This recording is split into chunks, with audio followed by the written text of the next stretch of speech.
I'm so hungry.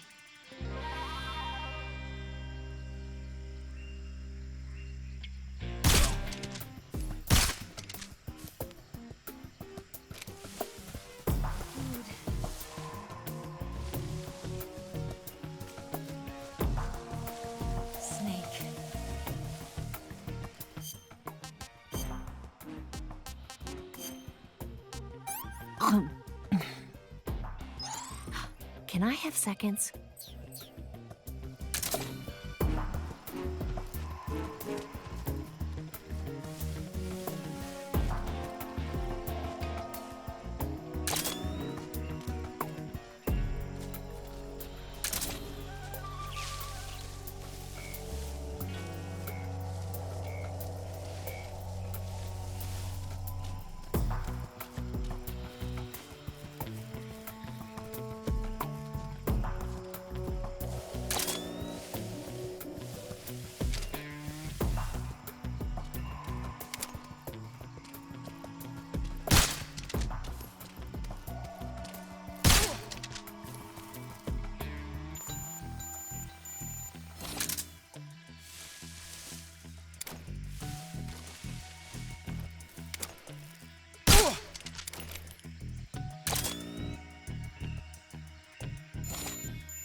I'm so hungry.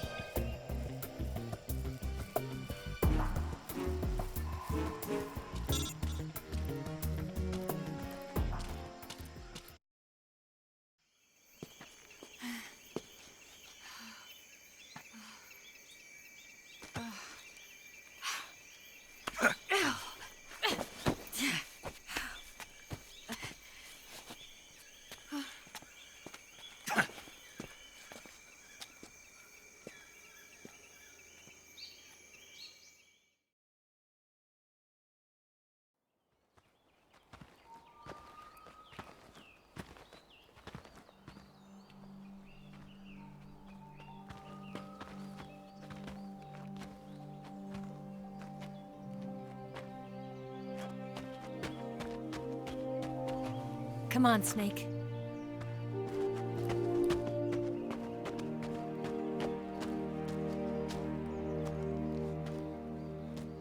We made it. We made it. Over there.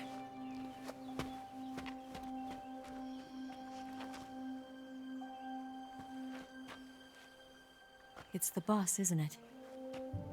I'll go get the wig ready to take off. Right. I'll leave you two alone. But come back in one piece, okay?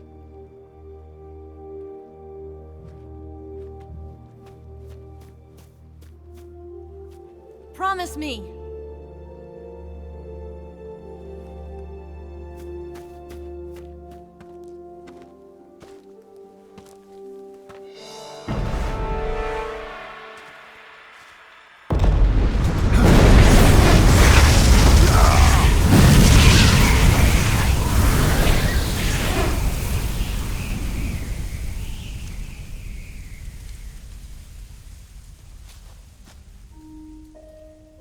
Life's end.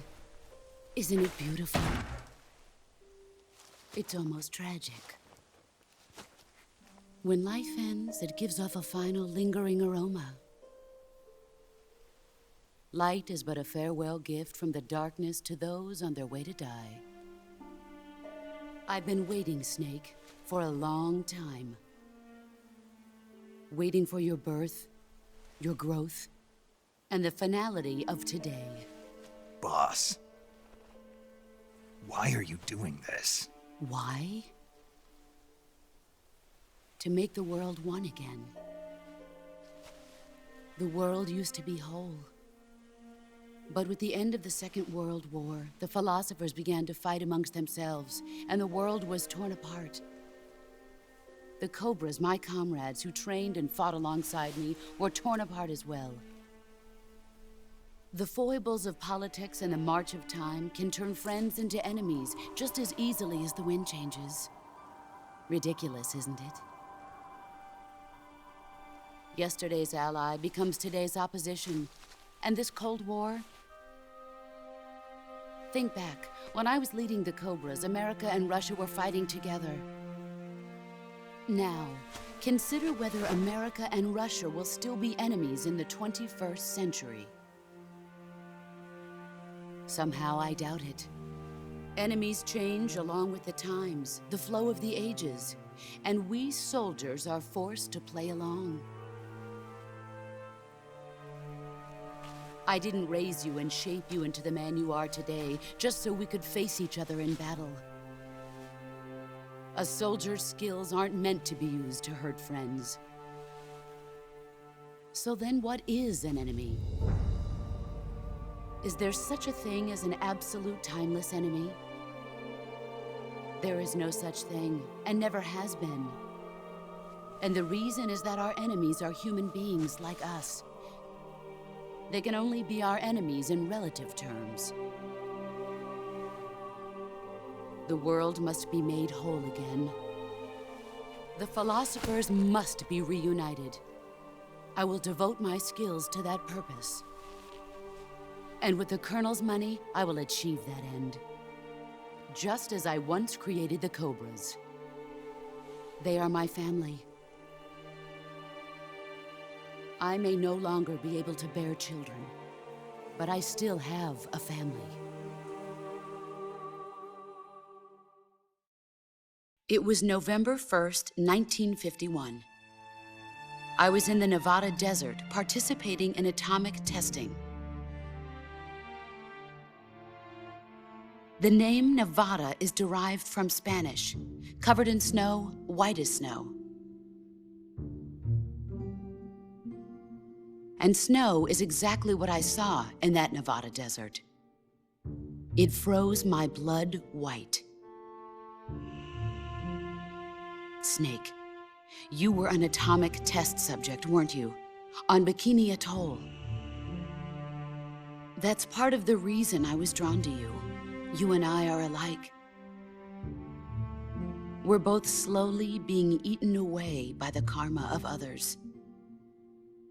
We'll never have the chance to die peacefully of old age. We have no tomorrow. But we can still have hope for the future. In 1960, I saw a vision of the ideal future from space. 3 years earlier, the Soviet Union had succeeded in launching Sputnik, the first man-made satellite in history, into orbit. This came as a huge shock to the United States. In response, America threw everything it had into its own manned spaceflight project, the Mercury program. Even as the Soviets seemed poised to send their first man into space, America was still experimenting with chimpanzees and rockets. The government wanted human data. So they secretly decided to send a human being into space. I was the one they chose. At the time, they didn't have the technology to block out cosmic rays, and whoever they sent up would inevitably be exposed to heavy radiation. That's why they chose me. After all, I'd already been irradiated once. Of course, you won't find any of this in the history books. I could see the planet as it appeared from space. That's when it finally hit me. Space exploration is nothing but another game in the power struggle between the US and the USSR. Politics, economics, the arms race, they're all just arenas for meaningless competition. I'm sure you can see that, but the Earth itself has no boundaries. No East, no West, no Cold War. And the irony of it is, the United States and the Soviet Union are spending billions on their space programs and the missile race, only to arrive at the same conclusion. In the 21st century, everyone will be able to see that we are all just inhabitants of a little celestial body called Earth. A world without communism or capitalism, that is the world I wanted to see. But reality continued to betray me.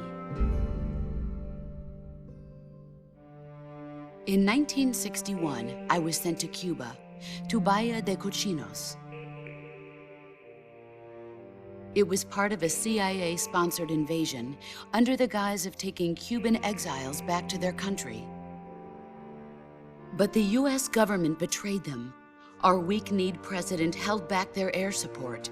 Defenseless, the exiles were annihilated by the Cuban army.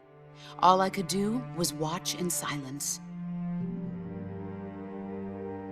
I was set up by the very country I'd sacrificed so much for, by the very government I dedicated my life to defending. I was driven from the surface world, and I went underground.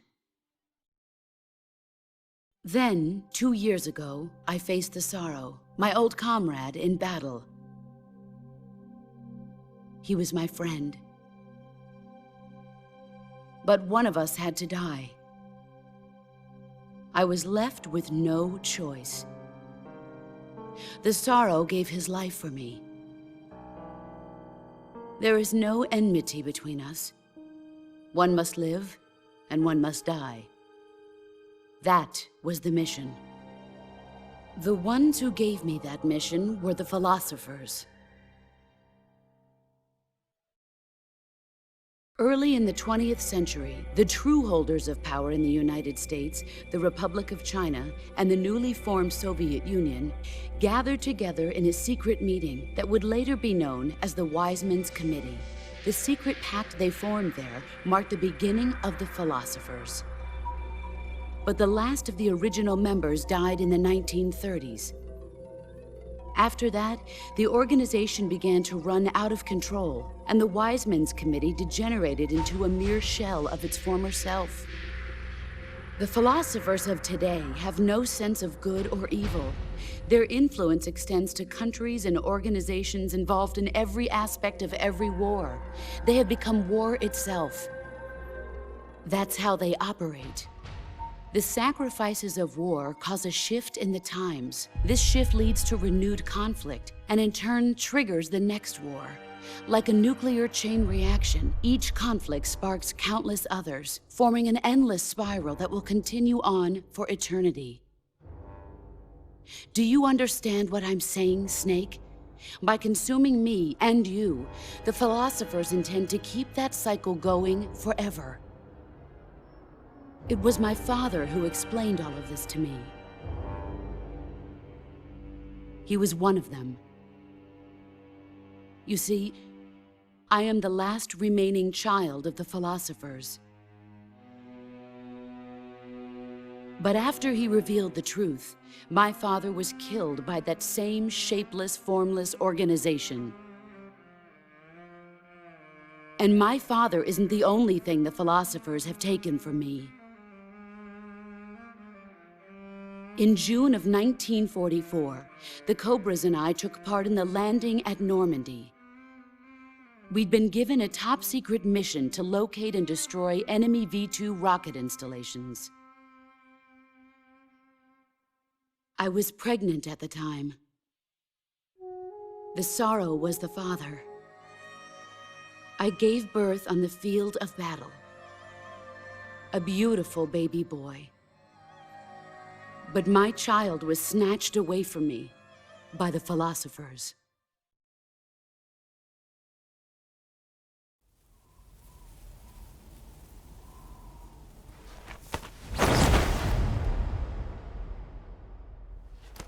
Look at this scar. This is proof that I was once a mother. I gave up my body and my child for my country. There is nothing left inside me now. Nothing at all. No hatred, not even regret. And yet sometimes at night, I can still feel the pain creeping up inside me, slithering through my body like a snake.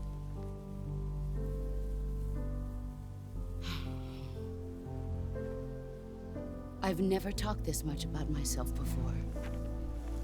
Thanks. Thanks for listening to me.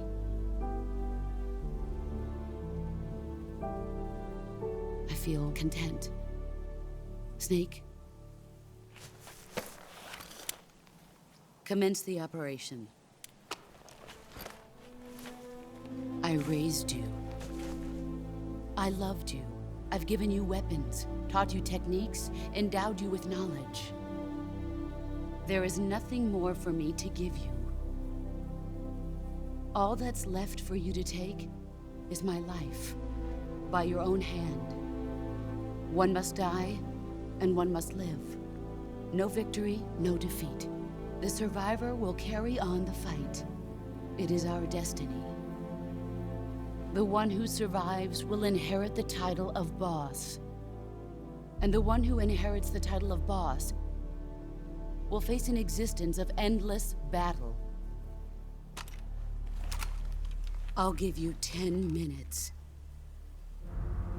In 10 minutes, MiGs will come and bomb the hell out of this place. If you can beat me in less than 10 minutes, you'll be able to escape in time. Let's make this the greatest 10 minutes of our lives, Jack. Boss. You're a soldier. Finish your mission. Prove your loyalty. Face me. I come. Excellent, Jack.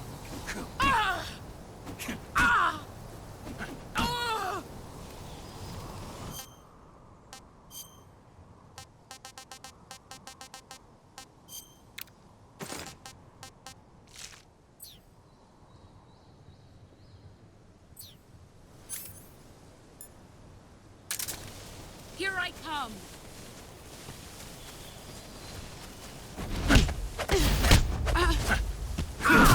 You're better than I remember.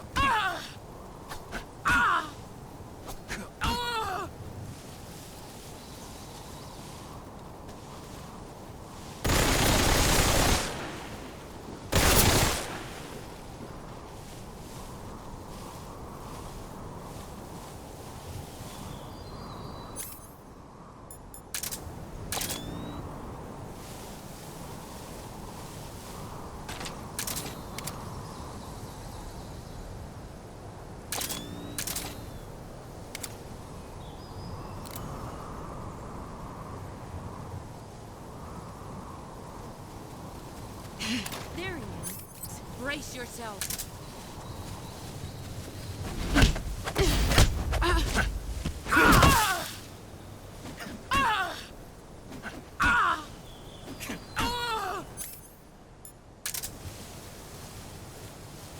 Get ready.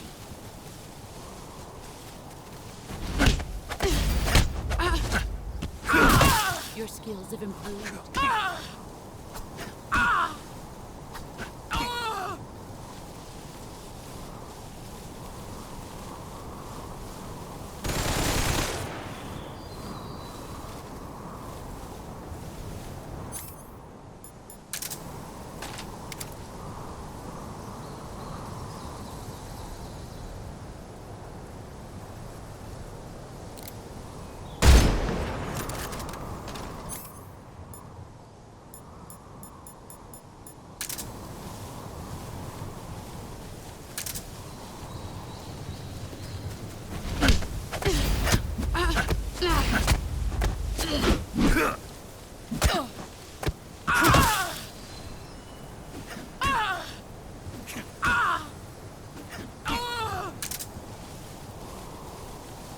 Let's see what you're made of.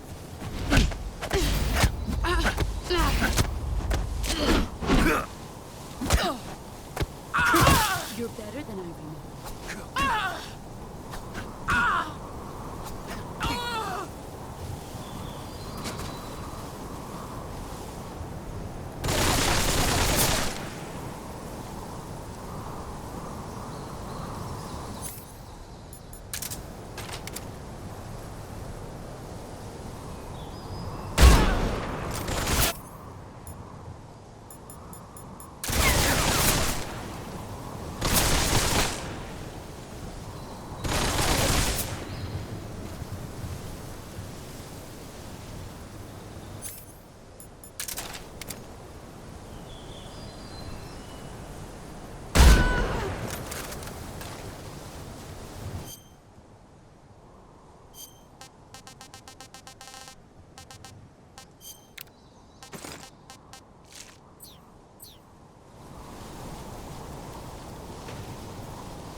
Take this. Keep it safe.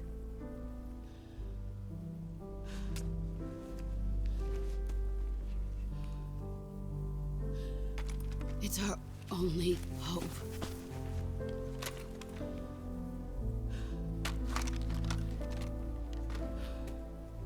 A patriot? Why are you giving me this? Jack. Or should I say, Snake. You're a wonderful man. Kill me. Kill me now. Do it.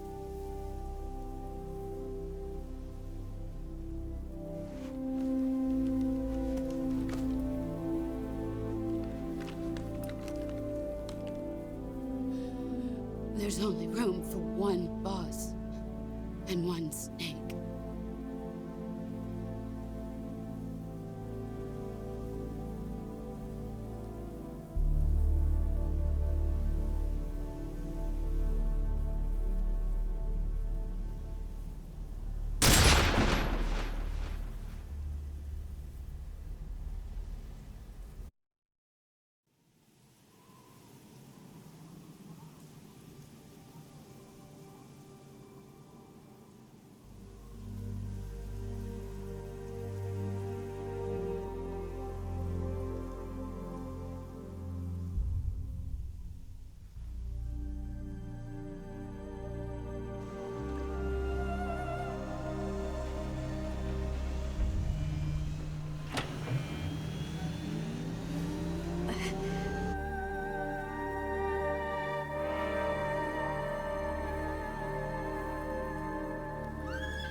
Ready to go, Snake?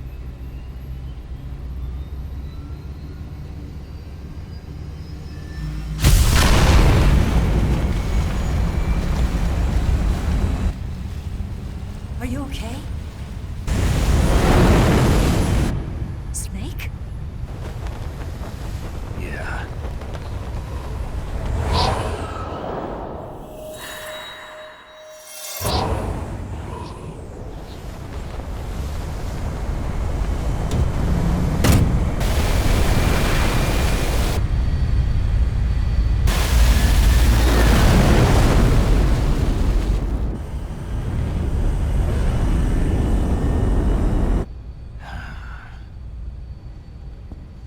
I told you you could trust me.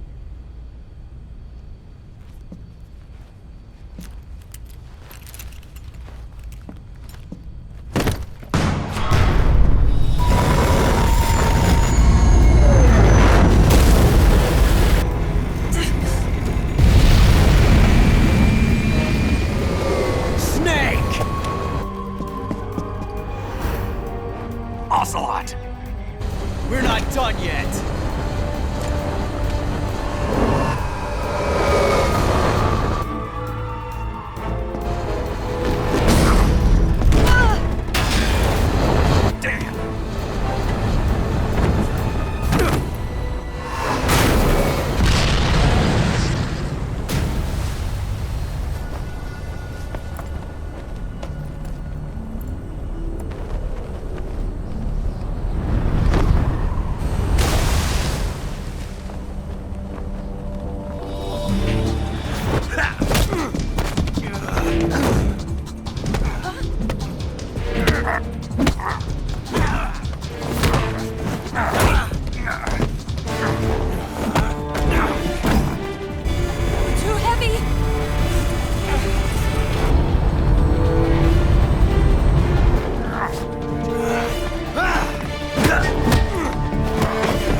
Snake, try to remember some of the basics of CQC.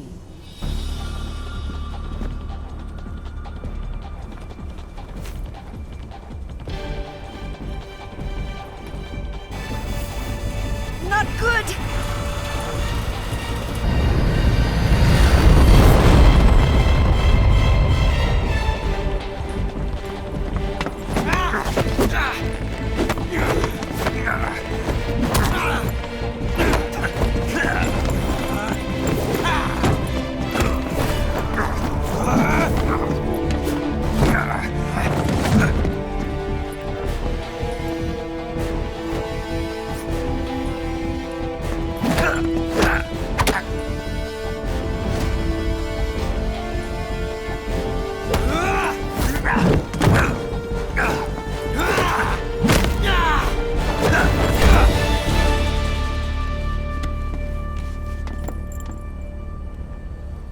I picked up a few new moves.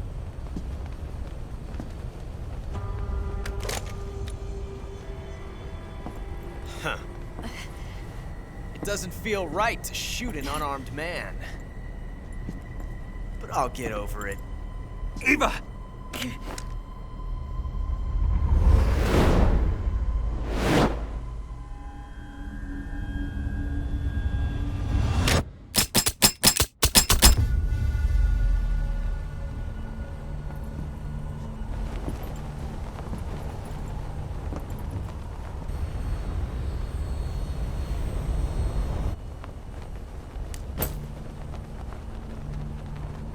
What do you say to one last showdown?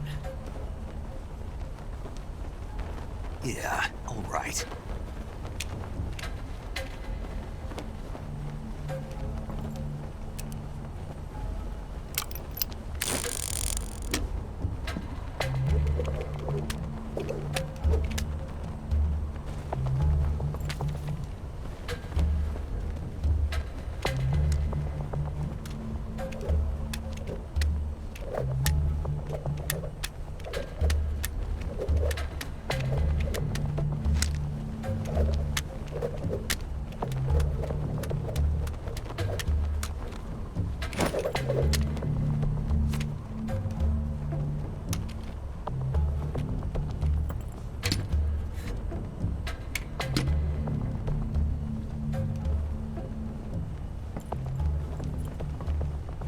What's your name?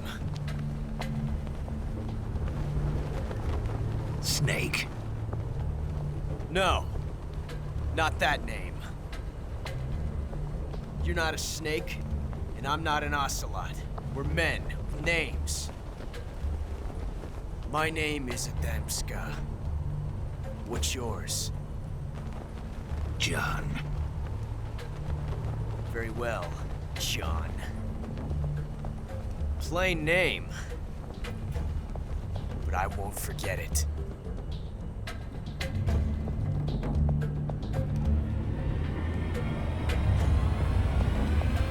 Come on!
Looks like your luck has beat mine again.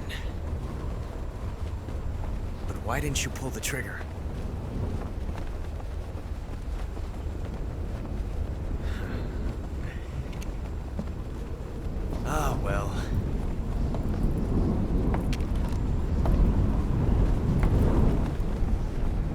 we meet again, John.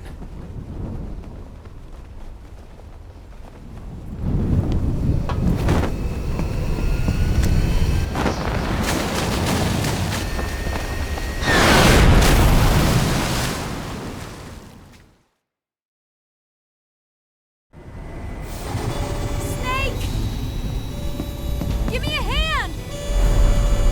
Pull!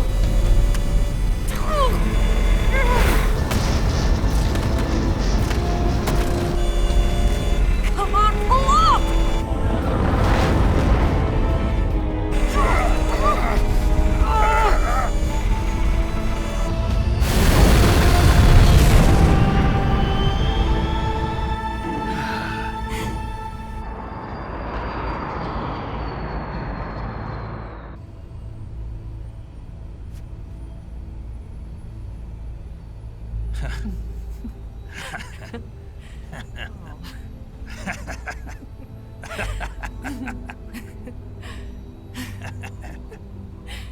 We made it. Yeah, we sure did.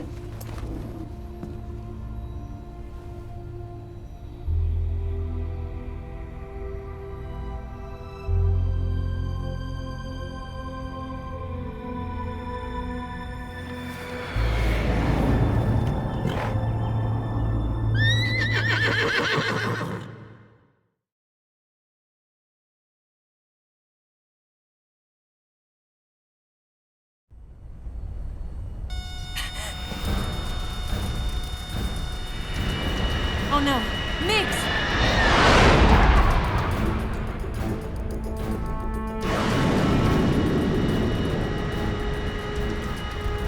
There's no way out! What are we gonna do? We've come too far to let them stop us now. Those things have got to be armed. It's no use. There's no way we can outmaneuver them.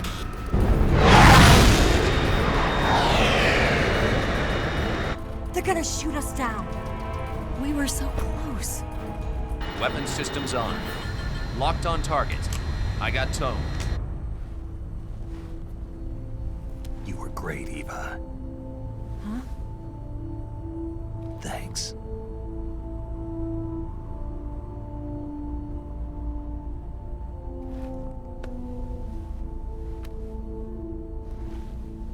Oak 19, this is Control. Stand by for a direct order from the chairman. Oak 19, return to base immediately. Do you read me? This is a direct order from Comrade Khrushchev. Return to base immediately. Oak 19, do you copy? Understood. Aborting mission. RTB. Look! The MiGs are turning back! Woo!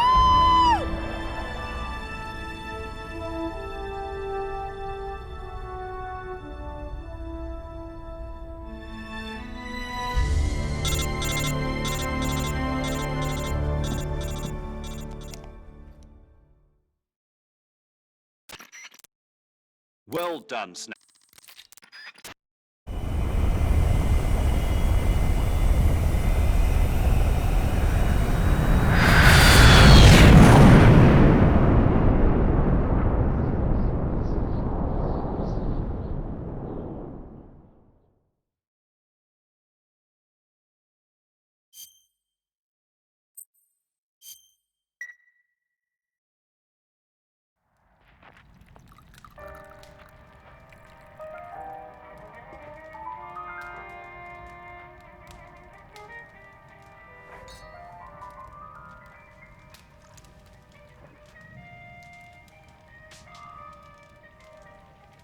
So what are you going to do now? Go back to the KGB? What do you want me to do? Did you ever think about coming back to America? I can't go back. I've left America behind me. But you saved this country. I didn't do it alone.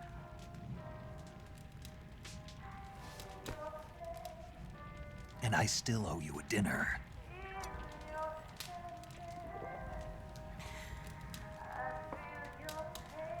Is that part of your mission too? Or is it an order? Or is it an invitation?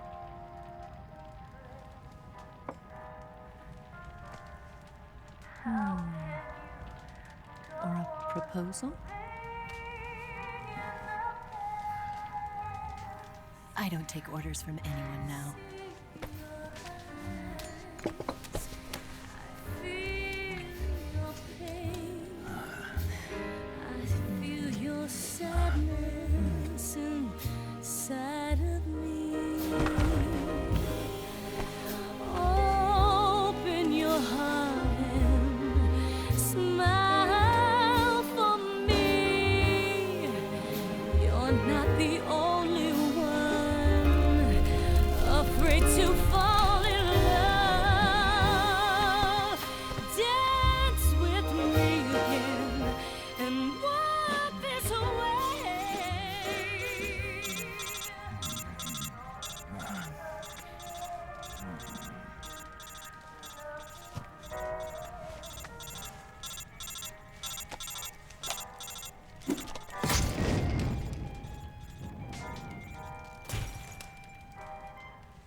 Scholars tell us that the first spy in history was the snake in the book of Genesis. In that story, it was Eve who was tempted by the snake in the Garden of Eden. But this time around, it was I who tempted the snake and got away with the forbidden fruit of knowledge. Forgive me, snake.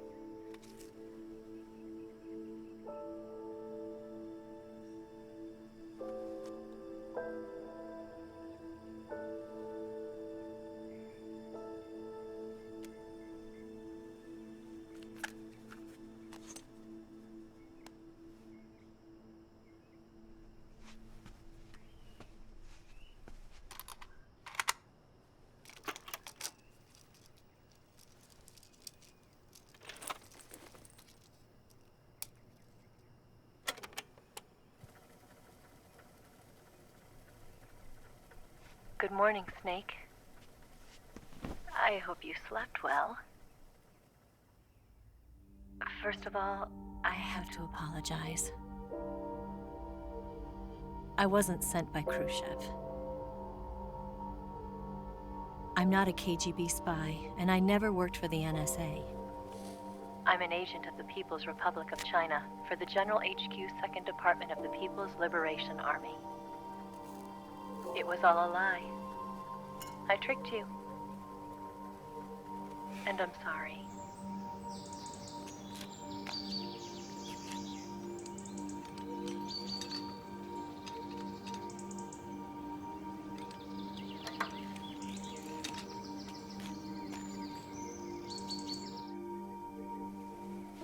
The philosophers still exist in China, too. You see, my mission was to find out where Volgan was hiding the philosopher's legacy and steal it. So I infiltrated his base as a KGB spy. The two NSA codebreakers who defected in 1960 were actually both men. The real Adam never showed up at the meeting place, saving me the trouble of having to eliminate him. I sneaked in by pretending I was Eva. And you and Sokolov and Volgan, you all believed me. The philosopher's legacy was originally held in common between the US, Soviet Union, and China. We couldn't let the Russians and the Americans take it all for themselves. The Chinese government had its eye on the legacy too. I got the film containing the legacy, and also the nuclear missile launch data from the Shagohod. 5 years ago, the Soviet Union stopped supplying us with nuclear weapons technology. Since then, China's Liaodong easing, hydrogen bomb, and space rocket projects have fallen behind. But with this data, our country will be able to develop its own nukes. We'll create a deterrent force to rival those of the US and Soviet Union. Everything has gone according to plan, thanks to your help. I too am one of the philosophers. I'm an agent of the philosophers, a graduate of one of their charm schools. I was raised in a joint US-Soviet-Chinese facility to become a sleeper agent. This was before the war. Back then, they were collecting children from all over the world. As a result, I'm indistinguishable from a native-born American. So it didn't surprise me when you and Vulcan couldn't tell the difference. But she knew right from the beginning. She knew because before the war, she was at one of the philosopher's schools too, as an instructor. The boss was the only one I couldn't fool. She was the only one who knew I was a fake. She told me everything. Why did she open her heart to me like that? At the time, I couldn't understand it. But now, I think I do. Snake. She wanted you to know the truth. She chose me to tell you. That's why she saved my life. I've lied to you so many times, but not this time. My orders from the government were to obtain the legacy and to eliminate everyone who knew the truth about what happened. In other words, I'm supposed to kill you.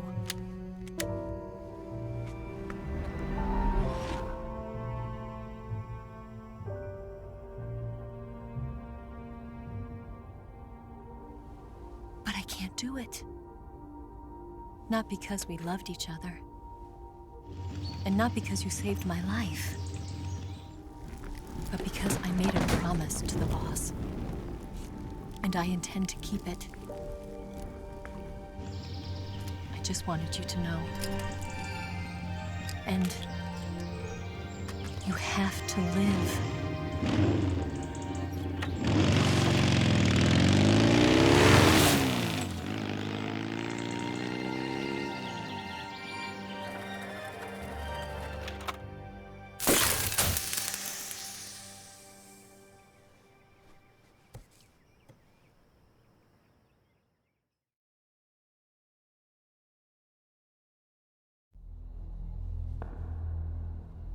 Snake, listen to me. She didn't betray the United States. No, far from it. She was a hero who died for her country. She carried out her mission knowing full well what was going to happen. Self-sacrifice. Because that was her duty.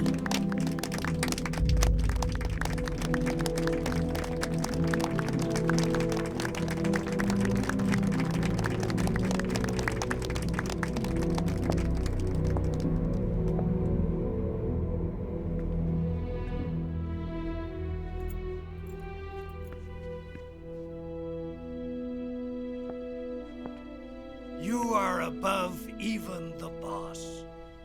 I hereby award you the title of Big Boss.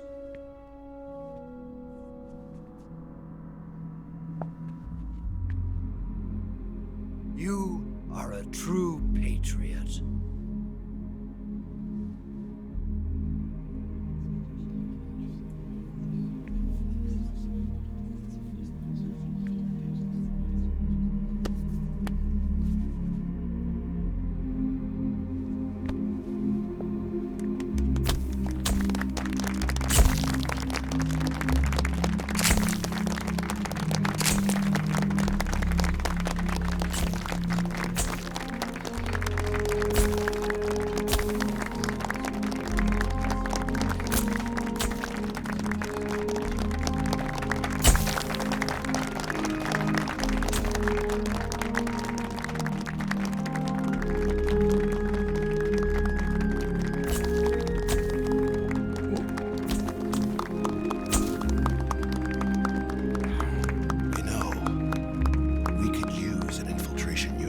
fox in the army. Someone like him to handle our top secret sneaking missions for us. A man who combines the qualities of a soldier and an agent. The boss's defection was a ruse set up by the US government. It was all a big drama staged by Washington so they could get their hands on the philosopher's legacy. And the boss was the star of the show. They planned it so that they could get the legacy that Colonel Volgin inherited and destroy the Shagohod at the same time. Only a legendary hero like the boss could have earned Volgin's trust. Finding out where the philosopher's legacy was hidden was to be her greatest mission. Everything was going according to plan. But then something happened that no one could have predicted. Colonel Volgin fired an American-made nuclear warhead at Sokolov's research facility. Khrushchev demanded that the US government provide proof that it wasn't involved. They couldn't just abort the operation to steal the legacy. So the operation itself was greatly expanded and revised. The authorities in Washington knew that in order to prove its innocence, they'd have to get rid of the boss, and that one of their own would have to do the job. The public couldn't be allowed to find out about it, not ever. This, they concluded, would be the best way to keep the whole thing under wraps. The boss wouldn't be allowed to come back home alive, and she wouldn't be allowed to kill herself. Her life would be ended by her most beloved disciple. That was the way the government wanted it. That was the mission she was given, and she had no choice but to carry it out. Her death at your hands was a duty she had to fulfill. Out of duty, she turned her back on her own comrades. A lesser woman would have been crushed by such a burden. The taint of disgrace will follow her to her grave. Future generations will revile her. In America as a despicable traitor with no sense of honor. And in Russia as a monster who unleashed a nuclear catastrophe. She will go down in official history as a war criminal. And no one will ever understand her. That was her final mission. And like a true soldier, she saw it through to the end. But I think she wanted you, of all people, to know the truth. She wanted to live on in your memory. Not as a soldier, but as a woman. But she was forbidden to tell you herself. And that's why she told me. Snake, history will never know what she did. No one will ever learn the truth. Her story, her debriefing, will endure only in your heart.